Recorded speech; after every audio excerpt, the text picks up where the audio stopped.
तुंदी सरकार ते तुंदे मुद्दे एक नवे एपीसोड च तुंदा मता मता स्वागत ते तुसीं दिखा रहे हो द न्यूज़ रूम 24 आवाज़ ते हूँ पवन शर्मा। दोस्तों इसलिए बरखा लगी दी जगह जगह पानी क्योंकि निकासी है ही कुछ रोडें च खड्डे पे दिन गड्डियां फसी दियां पहाड़ डिगा दिन रोड टुटिए दिन रुड़िए दिन लोगों के घरें पानी आई जाता गुजरे के कुल्ले रुड़िए पता जिथे जिथे भी इंक्रोचमेंट हुई है ना उत्थे भी तो बुरा हाल है तो जिथे नहीं होईयां उत्थे पानी की निकासी नहीं की प्रशासन ने तो उत्थे भी बुरा हाल है। पहला वीडियो है सांबा का वार्ड नंबर 13 चक मंगा ये विशाल सिंह होरें सानू वीडियो भेजे दा इत्थों की हालत तुम देखो लोगों के घरें अंदर पानी चली जाता और लोग मजबूर होइए बाहर निकले प्रोटेस्ट करा दिन कि साड़ी भी कोई सुनवाई करो। ये पहले भी एक बार बरखा आई तो चक मंगे च बड़ा ज्यादा पानी आया तो लोगों का समान उल्ला ही बड़ा खराब हो गया तो हूँ परतिए उगा हाल हो जाता। पहले ये वीडियो देखो पूरा कि लोग कितने परेशान ने देखिए आखा तहसीलदार सांबा नायब तहसीलदार सांबा नायब तहसीलदार सांबा एडमिनिस्ट्रेशन होश में आओ होश में आओ होश में आओ एडमिनिस्ट्रेशन होश में आओ होश में आओ होश में आओ चकमंगा से पानी निकालो पानी निकालो पानी निकालो एडमिनिस्ट्रेशन होश में आओ होश में आओ होश में आओ पीडब्ल्यू एक्शन पीडब्ल्यू। आज लोगों के घरों में जो पानी भर रहा है पिछले 4-5 सालों से जब से ये डीपीआर बनाई है कई नालायक अफसरों ने सारा पानी लोगों के घरों में चकमंगा वार्ड नंबर 13 में घुस रहा है। लगातार गरीब लोग अपनी मांग लेकर डीसी ऑफिस जाते हैं। 5 डीसी ट्रांसफ़र हो गए हैं, कई यहाँ एमएलए बन गए हैं, कईयों ने बनने की सोची हुई है और अभी तक हमारे लोगों का जो पानी का मसला हल नहीं हो चुका। गरीब लोगों का जो खाने का सामान है, एक हमारी माता को इलेक्ट्रिक शॉक लगा जो शॉर्ट सर्किट की वजह से हुआ क्योंकि पानी आपने देखा ये कपड़े सुबह से हमने पहने हुए हैं, आप भी मौके पर आए थे। अब हम सांबा चौक से डीसी दफ्तर तक पैदल मार्च करेंगे। तिरंगा रैली तो आप निकाल रहे हो लेकिन आज़ादी का मकसद ये है कि लोगों के घरों में जाके देखो पानी लोगों के यहाँ सीने तक पहुँचा हुआ है। किस बात की आज़ादी हमारे लोगों को मिली हुई है। ਉਹਦੇ ਬਾਅਦ ਚ ਇੱਕ ਦੂਆ ਵੀਡੀਓ ਹੈ ਇਹ ਸੰਦੀਪ ਕੁਮਾਰ ਹੋਰੇ ਭੇਜਿਆ ਦਾ ਇਹ ਗ੍ਰਾਂ ਹੈ ਗੰਗਾਲ ਤੇ ਮਹੱਲਾ ਹੈ ਗੰਗੂ ਦਾ ਮਹੱਲਾ ਚੌਕੀ ਚੌਰੇ ਚ ਪਾਉਂਦਾ ਏ। ਇੱਥੇ 8-9 ਘਰ ਨੇ ਜਿਹੜੇ ਦਰਿਆ ਦੇ ਉਸ ਨਾਲੇ ਦੇ ਉਸ ਪਾਰ ਨੇ ਤੇ ਨਾਲੇ ਚ ਪਾਣੀ ਜਿਹੜਾ ਚੜੇਦਾ ਜਿਸ ਹਿਸਾਬ ਦੀਆਂ ਸੂਕਾ ਵੱਜਾ ਦੀਆਂ ਉਹ ਅਗਰ ਪਾਣੀ ਨਹੀਂ ਢਲਿਆ ਤੇ ਇਹ 2-3 ਦਿਨ ਲੋਕ ਉੱਥੇ ਫਸੇ ਦਿਨ ਰੁਆਰ ਪਾਰ ਨਹੀਂ ਆਈ ਸਕਦੇ।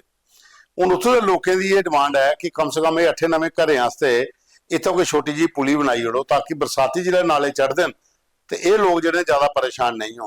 जो वीडियो ने भेजे सानू संदीप होरे वीडियो देखिए डर लगता कि एक घरें जाना हो तो एडा वड्डा नाला जो असीं पार कियां करना ये खौड़ दे विच पाउंदा मैरा मांदरा इत्थे भी बुरी हालत है रोड की तो इसलिए बरसाती च ये भी नाला जो चढ़ेदा।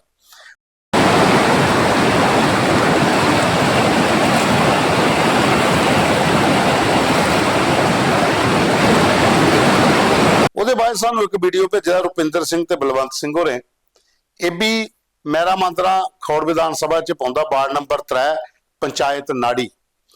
ਇੱਥੇ ਜਿਹੜੇ ਇਹਦੇ ਘਰ ਨੇ ਤੇ ਘਰੇ ਦੇ ਕੋਲ ਇੰਨੀ ਜ਼ਿਆਦਾ ਲੈਂਡਸਲਾਈਡ ਹੋਈ ਦੀ ਹੈ ਔਰ ਨਾਲੇ ਚਲਾ ਦੇਣ ਜਿਸ ਸਭਾ ਦੇ ਉੱਤੇ ਗੁਰਦੁਆਰਾ ਸਾਹਿਬ ਨੇ ਉੱਥੇ ਵੀ ਪਾਣੀ ਜ਼ਿਆਦਾ ਪੁੱਜੀ ਦਾ ਲੋਕਾਂ ਦੇ ਘਰ ਜਿਹੜੇ ਇਸ ਨਾਲੇ ਦੀ ਚਪੇਟ ਚ ਆਈ ਹਨ ਲੈਂਡਸਲਾਈਡ ਤੇ ਪਾਣੀ ਲੋਕਾਂ ਦੇ ਘਰਾਂ ਤੱਕ ਪਹੁੰਚਾ ਦਾ और ये ਜਿਹੜੇ ਘਰ ਨੇ ਇੱਥੇ 15 20 40 50 ਜਿਹੜੇ ਘਰ ਇਸ ਕਿਹੜੇ ਨਾੜੀ ਪੰਚਾਇਤ ਚ ਪਾਉਂਦੇ ਨੇ ਜਿਹੜੇ ਨਾਲੇ ਦੇ ਕੋਲ ਨੇ ਇਹ ਆਖਦੇ ਨੇ ਕਿ ਕਮ ਸੇ ਕਮ ਸਰਕਾਰ ਕੀ ਇੱਥੇ ਕੋਈ ਬੰਨ ਬਣਾਉਣਾ ਚਾਹੀਦਾ ਪਾਣੀ ਡਾਈਵਰਟ ਹੋਇਆ ਜਾਂ ਇੱਕ ਪੁਲੀ ਬਣੇ और लोगों के घरों की लैंडसलाइड रोकने वास्ते भी जो अगे पिछले इलाके उत्थे JCB लाइए प्रशासन ने लोगों की मदद करनी चाहिए। इसलिए बहुत बुरी हालत हुई है पक्के मकान बने दिन जिस सब की लैंडसलाइड हो रही है एक नहीं तो मकान इनके जो पूरे पूरे जमी दोज हो जान। ये वीडियो देखो तो नाड़ी पंचायत है मैरा मांदरा की।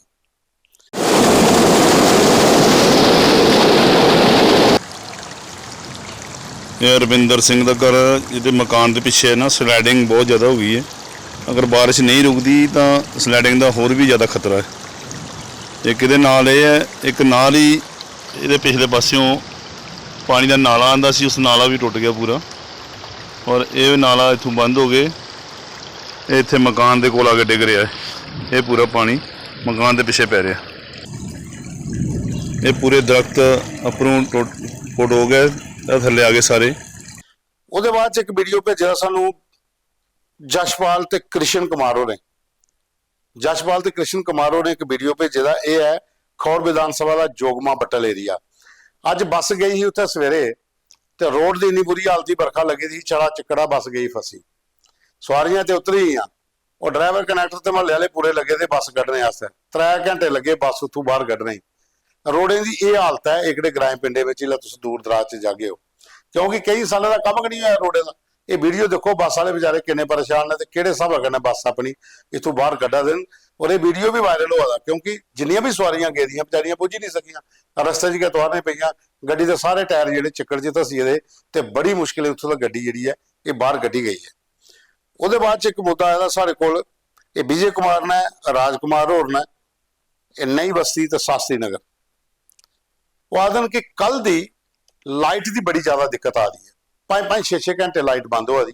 ਕਈ ਵਾਰੀ ਇੰਨੀ ਜ਼ਿਆਦਾ ਲਾਈਟ ਆਈ ਜਾਂਦੀ ਕਿ ਘਰ ਦਾ ਸਮਾਨ ਫੁਕੋਈ ਜਾਂਦਾ, ਤੇ ਕਈ ਵਾਰੀ ਇਤਨੀ ਲੋ ਆਂਦੀ ਕਿ ਪੱਖੇ ਨਹੀਂ ਚੱਲਦੇ, ਬਲਬ ਨਹੀਂ ਚੱਲਦੇ।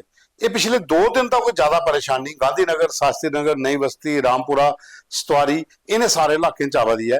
ਬਿਜਲੀ ਦੇ ਕਾਰਨ ਬੜੀ ਜ਼ਿਆਦਾ ਦਿੱਕਤ ਲੋਕਾਂ ਨੂੰ ਆਦੀ। 5-5 6-6 ਘੰਟੇ ਦਾ ਕੱਟ ਲੱਗਾ ਦਾ ਔਰ ਉਮਸ ਬੜੀ ਹੈ ਕਮਰੇ ਅੰਦਰ, ਇਸ ਲਈ ਤੇ ਇਨਵਰਟਰ ਵੀ ਡੈਡ ਹੋ ਜਾਂਦੇ ਤੇ ਬਿਜਲੀ ਡਿਪਾਰਟਮੈਂਟ ਵਾਲੇ ਵੀ ਥੋੜੇ ਜਿਹੇ ਜਾਗੋ ਤੇ ਤੁਸੀਂ ਵੀ ਦੇਖੋ ਕਿ ਲੋਕਾਂ ਦੀ ਇਸ ਲਈ ਮੁਸੀਬਤ 'ਚ ਬਾਹਰ ਕੱਢੋ। ਉਹਦੇ ਬਾਅਦ 'ਚ ਇੱਕ ਹੋਰ ਮੁੱਦਾ ਸਾਡੇ ਕੋਲ ਹੈ, ਇਹ ਹੈ BSF 'ਚ ਜਵਾਨ ਨੇ ਪਵਨ ਕੁਮਾਰ ਹੋਰ ਤੇ ਆਰਮੀ 'ਚ ਜਵਾਨ ਨੇ ਰਜਿੰਦਰ ਸਿੰਘ ਤੇ ਇੱਕ ਲੋਕਲ ਨੇ ਜਸ਼ਪਾਲ ਸ਼ਰਮਾ ਹੋਰ। ਇਹਨੇ ਸਾਨੂੰ ਭੇਜਿਆ ਦਾ ਮੁੱਦਾ ਕਿ ਗ੍ਰਾਂ ਹੈ ਡੋਰੀ, ਦੁਮਕਾ, ਨਾਲਾ, ਸਿਉਣੀ, ਨਾਥਲ, ਥੇ ਤੇ ਕਮਾਂਦਣੀ। ਇਹ ਕੋਈ 8 ਗ੍ਰਾਂ ਦੇ ਨਾਂ ਲਿਖਣੇ। ਖੌੜ ਵਿਧਾਨ ਸਭਾ 'ਚ ਕੋਈ 15-20 ਗ੍ਰਾਂ ਜਿਹੜੇ ਅੱਗੇ ਪਿੱਛੇ ਪਾਉਂਦੇ ਨੇ। ਡੋਰੀ ਡਗੇਰਾ ਦੇ ਅੱਗੇ ਜੀ ਨਾਥਲ ਵਾਲੀ ਬੱਖੀ, ਇੱਥੇ ਮੋਬਾਈਲ ਨੈਟਵਰਕ ਨਹੀਂ ਹੈ, ਕੋਈ ਟਾਵਰ ਨਹੀਂ ਹੈ ਤੇ ਇਸ ਕਿਹੜੇ ਗ੍ਰਾਂ ਤੇ ਮੈਕਸਿਮਮ ਲੋਕ ਫੌਜ ਨੇ। ਉਹਨੇ ਆਪਣੇ ਘਰ ਗੱਲ ਕਰਨੇ ਵਾਸਤੇ ਦਿੱਕਤ ਹੈ ਕਿਉਂਕਿ ਮੋਬਾਈਲ ਹੀ ਨਹੀਂ ਚੱਲਦੇ। ਡੋਰੀ ਡਗੇਰ ਜਿਹੜਾ ਇਲਾਕਾ ਹੈ, ਡਗੇਰ ਦਾ ਸਿਗਨਲ ਆਉਂਦਾ ਥੋੜਾ ਬਹੁਤ ਡੋਰੀ ਤੱਕ, ਨਾਥਲ 'ਚ ਵੀ ਥੋੜਾ ਬਹੁਤ ਪੁੱਜਦਾ, ਪਰ ਇੰਨਾ ਪੂਰਾ ਸਿਗਨਲ ਨਹੀਂ ਹੈ ਕਿ ਲੋਕ ਗੱਲ ਕਰੀ ਸਕਣ। ਵਾਈਫਾਈ ਤੇ ਛੱਡੀ ਗੜੋ ਨੈਟ ਕਿੱਥੋਂ ਚਲਾਉਣਾ ਵਿਚਾਰੇ। ਘਰ ਵਾਲਿਆਂ ਨਾਲ ਗੱਲ ਨਹੀਂ ਹੋਈ ਸਕਦੀ। ਜਿਹੜੇ ਜੰਮੂ ਸ਼ਹਿਰ ਮੁੰਡੇ ਕੰਮ ਕਰਦੇ ਨੇ ਉੱਥੋਂ ਦੇ ਅਲੱਗ-ਅਲੱਗ ਜਗ੍ਹਾ ਕਰਦੇ, ਮੰਡੀ 'ਚ ਕਰਦੇ ਜਾਂ ਵੇਅਰ ਹਾਊਸ ਕਰਦੇ, ਉਹਨੇ ਵੀ ਆਪਣੇ ਘਰ ਗੱਲ ਕਰਨੇ ਵਾਸਤੇ ਬੜੀ ਮੁਸ਼ਕਲ ਆਵਾਦੀ ਹੈ। ਤੇ ਇਸ ਵਕਤ ਥੋੜਾ ਜਿਹਾ ਲੋਕਲ MLA ਧਿਆਨ ਦੇਣ, ਪ੍ਰਾਈਵੇਟ ਕੰਪਨੀ की ਇਨਵਾਈਟ ਕਰਨ ਕਿ 에ਅਰਟੈਲ ਜਾਂ ਦੂਜੀਆਂ ਕੰਪਨੀਆਂ ਉੱਥੇ ਟਾਵਰ ਲਾਉਣ ਤਾਂ ਕਿ ਲੋਕਾਂ ਦੀ ਕਨੈਕਟੀਵਿਟੀ ਹੋ ਸਕੇ, ਜਿਹੜੇ ਬਾਹਰ ਫੌਜ 'ਚ ਬੈਠੇ ਨੇ ਉਹ ਵੀ ਆਪਣੇ ਘਰ ਗੱਲ ਕਰੀ ਸਕਣ। ਉਹਦੇ ਬਾਅਦ ਸਾਡੇ ਕੋਲ ਇੱਕ ਮੁੱਦਾ ਹੋਰ ਆਇਆ ਹੈ, ਉਹ ਹੈ ਮਿੰਦਰ ਪੁੰਛ ਦਾ। ਉੱਥੋਂ ਦੇ ਐਕਸ ਸਰਪੰਚ ਨੇ ਹਬੀਬੁੱਲਾ ਤੇ ਐਕਸ ਸਰਪੰਚ ਖਾਨ ਜ਼ਹੀਰ ਖਾਨ। ਇਹ ਆਖਦੇ ਨੇ ਕਿ ਗਵਰਨਮੈਂਟ ਜਿਹੜਾ ਹਸਪੀਟਲ ਹੈ ਇਹਦੇ ਅੰਦਰ ਬਲੱਡ ਬੈਂਕ ਨਹੀਂ ਹੈ ਤੇ ਨਾ ਡਿਜੀਟਲ ਲੈਬਾਰਟਰੀ ਹੈ। ਲੋਕਾਂ ਕੀ ਇਸ ਕੰਮ ਵਾਸਤੇ ਜਾਂ ਪੁੰਛ ਜਾਣੇ ਪਾਉਂਦਾ ਤੇ ਜਾਂ ਫਿਰ ਜੰਮੂ ਆਉਣੇ ਪਾਉਂਦਾ। ਐਡਾ ਵੱਡਾ ਸਬ ਡਿਵੀਜ਼ਨ ਹੈ ਹਸਪੀਟਲ ਹੈ, ਮੰਤਰੀ ਉੱਥੋਂ ਦਿਨ 3 ਵਾਰੀ MLA ਦੇ ਹੁਣ ਮੰਤਰੀ ਨੇ ਜਾਵੇਦ ਰਾਣਾ और कम से कम मेंटल सब डिस्ट्रिक्ट हॉस्पिटल की थोड़ा अपग्रेड करन ताकि लोगों कोई परेशानी नहीं आवे। तो इनकी भी तुस गलबात सुन लो कि ये क्या आखा दिन कितनी परेशानी होती है। मैं ज़ाहिर Khan general secretary taxi union member.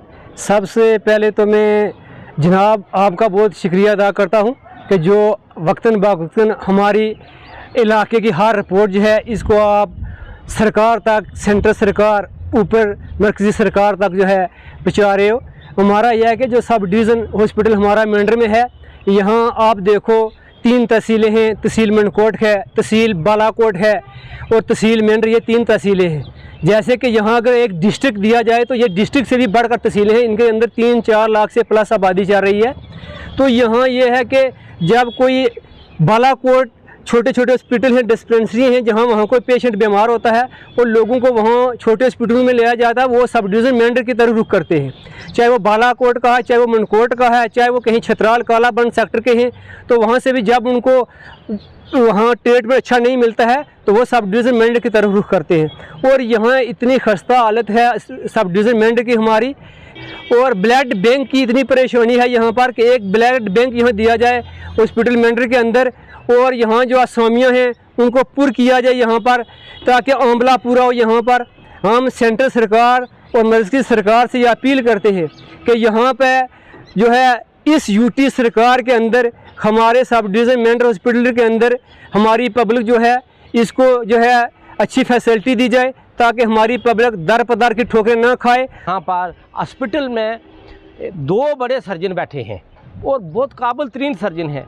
BMO साहब हैं, बहुत बड़े काबिल हैं, इन्हें पूरी एडमिनिस्ट्रेशन संभाली हुई है, मगर बेवसी का आलम है कि यहाँ एक बेहोशी का डॉक्टर नहीं है। अगर छोटा सा भी कोई ऑपरेशन के लिए ज़रूरत पड़ती है तो उसको यहाँ से रेफ़र किया जाता है, या पुंछ के लिए, रजौरी के लिए, जम्मू के लिए।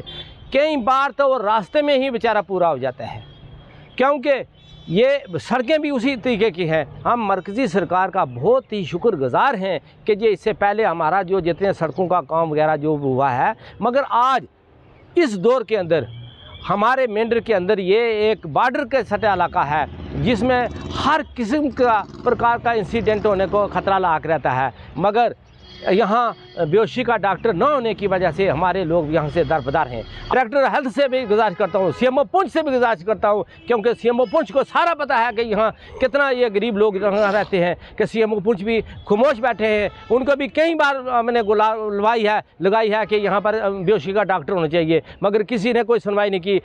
तो दोस्तों जियां तुसीं पहले मैं दस्सिया, बरसात का मौसम है, नदी नाले को थोड़ा दूर रहो। इसलिए जिन्हें भी बार्डर वाड़ी उत्थे पानी बहुत ज्यादा वाला है। बच्चे भी दूर रखो, आपू भी दूर रखो, अपने पशु भी दूर रखो कि पानी के विच कोई नुकसान नहीं कोई हो। कल फिर मिल गए एक नवे एपीसोड च।